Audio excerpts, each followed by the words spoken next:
sé e mi disse che, considerata la sua cecità, non era più in grado di sorvegliarmi.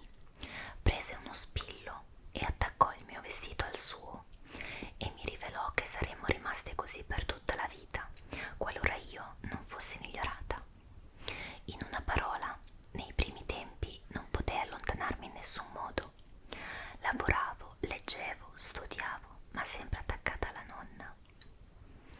Una volta tentai un'astuzia e convinsi Fiocla a sedersi al mio posto.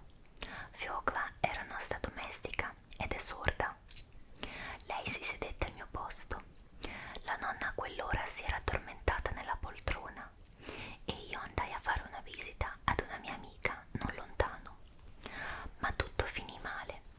La nonna si svegliò durante la mia assenza e chiese qualcosa, pensando che io fossi seduta tranquilla al solito posto. Fiocla si rendeva conto che la nonna le chiedeva qualcosa, ma non riusciva a capire che cosa le dicesse. Rifletté sul da farsi, poi staccò lo spillo e si allontanò di corsa. Qui Nastinga si fermò, scoppiando in una risata. Anch'io risi insieme a lei. Allora lei smise subito dopo di ridere. Sentite, non ridete della nonna. Io rido perché tutto è così buffo. Che fare se la nonna è proprio così e solo io le voglio un po' di bene? Allora la nonna se la prese con me. Dovetti subito sedermi al mio posto e addio, non potei più muovermi. Ho dimenticato di raccontarvi che noi, cioè la nonna, possiede una casetta, una piccola casa, in tutto 3 finestre, interamente di legno, e vecchia come la nonna. In alto c'è un mezzanino. Accadde che da noi si trasferisse un nuovo inquilino. A quanto sembra vi era vissuto anche un vecchio inquilino, osservai di sfuggita. Oh, certamente, c'era stato anche lui, rispose Nastinga, e sapeva tacere meglio di voi. A dire il vero, la lingua la muoveva appena. Era un vecchio rinsecchito, muto, cieco e zoppo, tanto che alla fine non poté più vivere in questo mondo e morì. Avevamo proprio bisogno di un nuovo inquilino, altrimenti non ce l'avremmo fatta vivere. L'affitto e la pensione della nonna sono quasi tutte le nostre entrate. Il nuovo inquilino, manco a farlo apposta, era un giovane, un forestiero. Dal momento che non aveva mercanteggiato, la nonna gli lasciò la stanza e poi mi domandò: Nastinga, dimmi, il nuovo inquilino è giovane o no? Non volevo mentire e risposi: così così, nonna, non proprio giovane, ma nemmeno vecchio. Ed è di bell'aspetto? Mi domandò la nonna. Non volli mentire di nuovo. Sì, ha un aspetto piacevole, nonna. E la nonna commentò: oh, che castigo, che castigo. Nipote mia, io te lo dico, cerca di non guardarlo troppo, che tempi. Vedete un po', un inquilino di poca levatura e ha addirittura un aspetto piacevole. Cose del genere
vi è descritto come dei giovani uomini seducono le ragazze per bene e come, col pretesto di volerle sposare, le portano via dalla casa paterna e poi lasciano quelle giovani infelici in preda al destino ed esse periscono in modo pietoso. Io, dice la nonna, ho letto molto di quei libricini e tutto, dice, ti è così ben descritto che stai su tutta la notte a leggerli. Ma tu, Nastinka, prosegue, non leggerli. Che libri ci ha mandato? Sono tutti romanzi di Walter Scott, nonna. Romanzi di Walter Scott. E guarda se non ha combinato qualche brutto scherzo. Guarda se non ci ha messo qualche letterina d'amore. No, nonna, dico, non vi sono letterine. Guarda sotto la rilegatura, quei briganti a volte le infilano nella rilegatura. No, nonna, anche sotto la rilegatura non c'è proprio nulla. Allora possiamo leggerli. Cominciammo a leggere Walter Scott e in un mese avevamo letto quasi la metà dei romanzi. L'inquilino continuava a mandarceli. Mandò anche le opere di Pushkin, tanto che alla fine io non potevo più stare senza libri e smisi di pensare a come sposare un principe cinese. Andammo avanti così finché una volta mi imbattei nel nostro inquilino sulle scale. La nonna mi aveva mandata a cercare qualcosa. Egli si fermò, io arrossii. Anche lui si fece rosso, ma poi sorrise, salutò, si informò sulla salute della nonna e mi domandò: avete letto i libri? Risposi: sì, li ho letti. E quale libro vi è piaciuto più di tutti? Io risposi: Ivanhoe e le opere di Pushkin. Quella volta tutto finì lì. Dopo una settimana mi imbattei di nuovo in lui. Questa volta non era stata la nonna a mandarmi, ma ero uscita per cose mie. Erano le 3, l'ora in cui di solito l'inquilino ritornava. Buongiorno, mi dice, e io gli rispondo: buongiorno. Non vi annoiate? Mi domandò. A star seduta tutto il giorno con la nonna? Dopo la sua domanda, non so perché, diventai tutta rossa. Provai vergogna e stizza, probabilmente perché era un estraneo a farmi quella domanda. Avrei voluto andarmene senza una risposta, ma non ne ebbi la forza. Sentite, mi dice, voi siete una brava ragazza. Scusatemi se vi parlo così, ma vi assicuro che voglio il vostro bene più della nonna. Non avete amiche che potete andare a trovare? Io rispondo di no. Ne avevo una sola, Mashenka, ma questa si è trasferita a Pskov. Sentite, mi dice, vi farebbe piacere andare con me a teatro? A teatro? E la nonna? Sì, voi potreste andarvene dalla nonna piano, in silenzio. No, rispondo, non voglio ingannare la nonna. Arrivederci. Allora arrivederci, disse senza aggiungere altro. Dopo il pranzo venne da noi, si sedette, chiacchierò a lungo con la nonna, le domandò se uscisse di casa per andare da qualche parte, se avesse conoscenze, e poi disse ad un tratto: ho preso per oggi un palco all'opera, danno il barbiere di Siviglia. Volevano venire dei conoscenti, ma poi hanno rinunciato e mi è rimasto il biglietto. Il barbiere di Siviglia, esclamò la nonna, proprio quello che rappresentavano i vecchi tempi? Sì, disse l'inquilino, è lo stesso. Poi mi guardò. Io avevo già capito tutto, arrossì e il cuore mi saltava nel petto per l'attesa. Come non conoscete quell'opera? Disse la nonna. Io stessa avevo recitato la parte della Rosina nel nostro teatro familiare. E non vorreste venire oggi? Domandò l'inquilino. Il biglietto andrebbe perduto. Sì, perché no? Andiamo, disse la nonna. Perché non dovremmo andare? E poi Nastinka non è mai stata a teatro. Dio mio, che gioia! Ci vestimmo subito e partimmo. Anche se la nonna è cieca, tuttavia aveva una gran voglia di ascoltare la musica. E inoltre è una buona vecchietta. Voleva che io mi divertissi, perché da sole non ci saremmo andate mai. Non vi racconterò quale sia stata la mia impressione del barbiere di Siviglia. Vi dirò solo che l'inquilino continuò a fissarmi con uno sguardo tanto buono per tutta la sera. Mi parlò con tale simpatia da farmi intuire che quella mattina mi aveva messa alla prova con la proposta di andare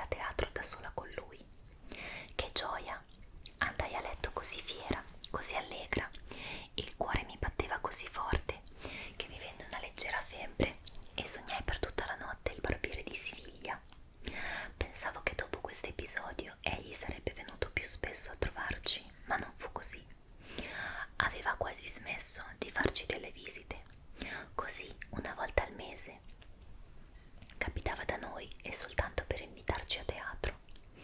In seguito ci andammo altre 2 volte, ma io non ne fui contenta. Mi accorgevo che lui provava compassione per me, perché ero costretta a vivere come in un recinto e nient'altro.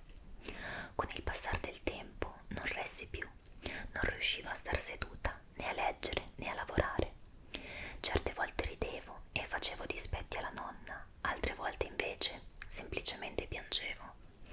Infine dimagrivo e manco poco che mi ammalassi. La stagione teatrale era passata e l'inquilino smise del tutto di farci visita. Quando ci incontravamo, e sempre sulla stessa scala, egli mi faceva un inchino in silenzio e così serio, come se non volesse rivolgermi la parola, e già stava sul pianerottolo mentre io ero ancora a metà delle scale, rossa come una ciliegia, perché ogni volta che lo incontravo tutto il sangue mi affluiva alla testa. Adesso sono quasi alla fine. Esattamente 1 anno fa, a maggio, l'inquilino venne da noi e ci disse che i suoi affari qui erano finiti e che doveva tornare di nuovo per 1 anno a Mosca. Quando appresi questa notizia, impallidì e caddi su una sedia come morta. La nonna non si accorse di nulla ed egli, dopo averci comunicato la sua partenza, si inchinò e uscì dalla stanza. Che fare? Pensai e ripensai. Mi tormentai a lungo e infine mi decisi. Doveva partire il giorno seguente e io decisi di chiarire tutto quella sera, dopo che la nonna si fosse coricata. Accadde proprio così. Raccolsi in un piccolo fagotto tutti i miei vestiti, la biancheria necessaria, e con quel fagottino tra le mani, più morta che viva, salii al mezzanino del nostro inquilino. Penso che per salire mi ci fosse voluta 1 ora intera. Quando aprì la porta, egli mise un grido trattenuto per la sorpresa di vedermi. Credette che fossi un fantasma. Corse subito per prendere dell'acqua perché non riuscivo a reggermi sulle gambe. Il cuore mi batteva in modo da farmi dolere la testa e la mente mi si era annebbiata. Quando rinvenni, incominciai a mettere il mio fagotto sul letto, mi ci sedetti accanto e scoppiai in un pianto dirotto, dopo essermi coperta il viso con le mani. A quanto pare egli, in un attimo comprese tutto. Stava davanti a me pallido e mi guardava con una tale tristezza da spezzarmi il cuore. Sentite, iniziò. Sentite, Nastinka, non posso far nulla, io sono un uomo povero. Per ora non ho nulla, neppure un impiego decente. Come potremmo vivere se io dovessi sposarvi? Parlammo a lungo, ma poi fui presa dal delirio. Dissi che non potevo più vivere con la nonna, che sarei scappata, che non volevo che mi si cucisse con uno spillo e che se lui acconsentiva sarei partita con lui per Mosca, perché senza di lui non potevo più vivere. La vergogna, l'amore e l'orgoglio parlavano in me allo stesso tempo e per poco non ebbi un attacco di nervi. Avevo tanto paura di un rifiuto. Per qualche attimo rimase in silenzio e poi si alzò, mi si avvicinò e prese la mia mano.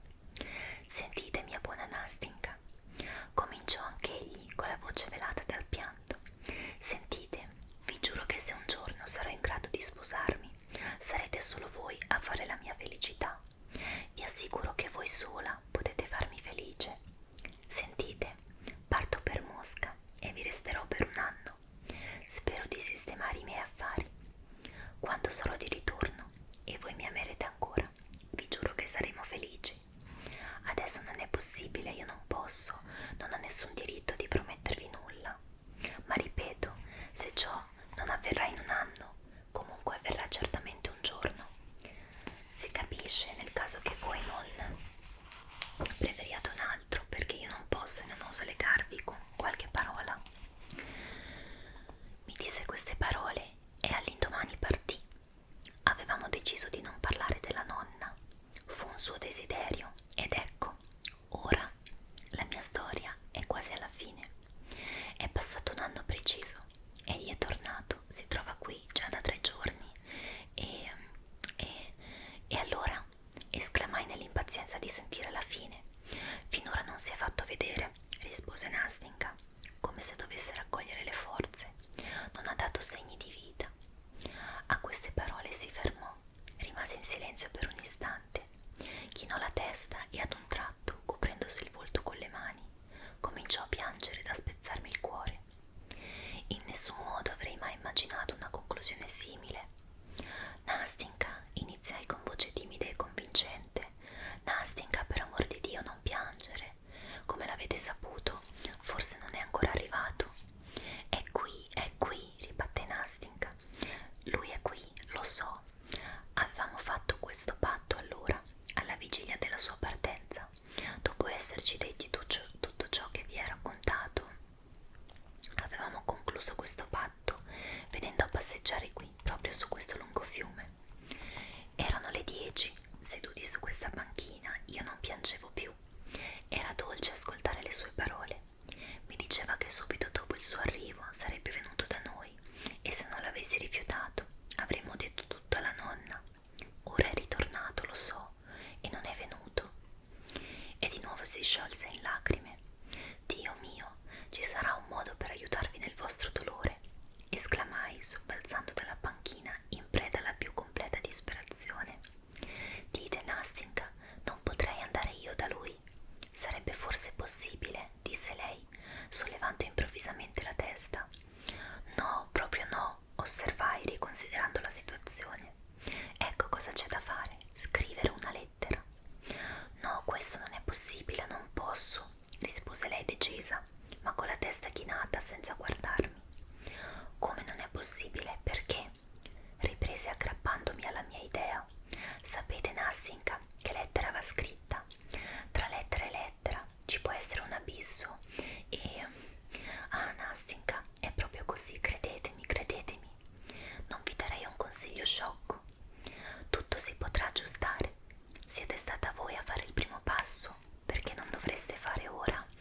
Non è possibile, assolutamente no. Mi sembrerebbe una sopraffazione. Ah, mia buona Nastinka, l'interruppi senza nascondere un sorriso. No, no, voi non ne avete il diritto, perché è stato lui a prometterlo. Sì, e poi tutto mostra che lui è un uomo sensibile, si è comportato bene, continuai, esaltandomi sempre di più per le mie deduzioni e convinzioni logiche. Come fu il suo comportamento? Si legò con una promessa. Disse che, ad eccezione di voi, non avrebbe sposato nessuna. È a voi che ha lasciato la completa libertà di rifiutarlo, anche subito. In questo caso non potete fare il primo passo, ne avete il diritto, avete il vantaggio, se volete, di scioglierlo dalla parola data. Sentite, cosa avreste scritto voi nella lettera? Cosa? Questa lettera. Scriverei così: gentile signore. È proprio necessario scrivere gentile signore? Assolutamente. Del resto io penso... E come continuare? Gentile signore, scusate se io... No, del resto le scuse non occorrono. Il fatto stesso giustifica tutto. Scrivete semplicemente: vi scrivo, scusate la mia impazienza.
fosse riuscito a scrivermi una lettera, perché in una lettera non tutto si può esporre, allora egli sarebbe venuto proprio qui, dove avevamo deciso di incontrarci nello stesso giorno del suo arrivo, alle 10 esatte.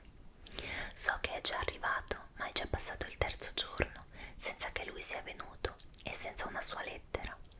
Al mattino non posso allontanarmi dalla nonna. Consegnate a voi stesso la mia lettera domani e a quella brava gente della quale vi ho parlato. Gliela invieranno e se ci sarà una risposta me la porterete voi stesso alle 10 di sera. Ma la lettera, la lettera. Prima di tutto bisogna scrivere una lettera. Allora dopodomani avrete la risposta. La lettera, disse Nastinka un po' titubante.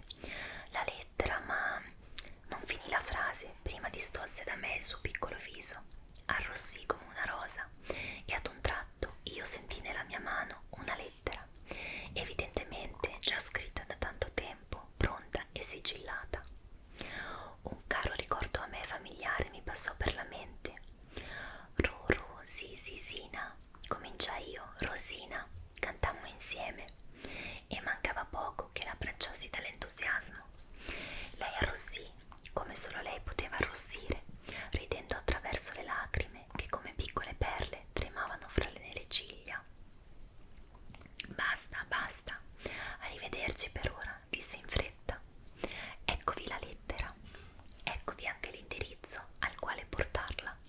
Addio, arrivederci, a domani.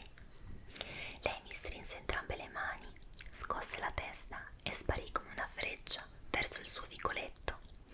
A lungo rimasi fermo, seguendola con gli occhi. A domani, echeggiava nella mia testa quando lei scomparve ai miei occhi.